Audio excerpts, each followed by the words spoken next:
Okay, so we're going to talk about how to determine what you can pay for a property.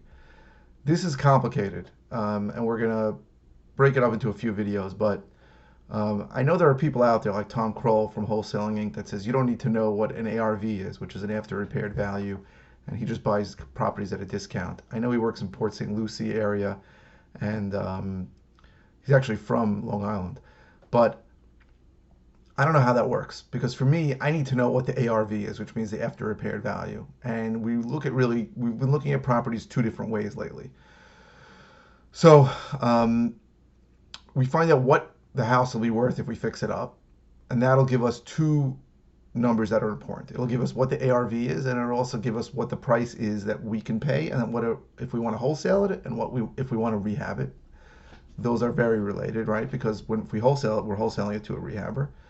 And we also look at it as what's its as is price. Right? What we've been seeing over the last couple of years is that people will buy a property that's like a 6 or a 7 if it's discounted enough and it's financeable.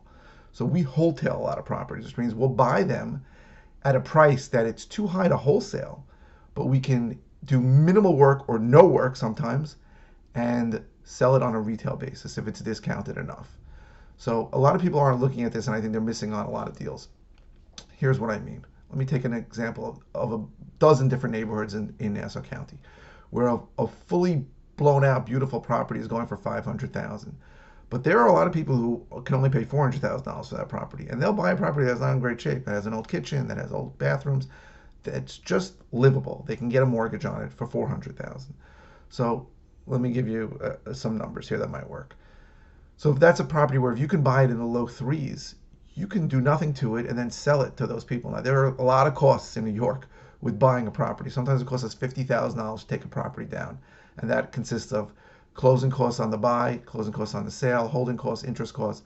But if there's enough of a spread, it might work, even though we're buying that too high for an investor, right? For an investor who might want to put in $75,000 worth of work, they're not going to buy that property uh, anywhere above 315.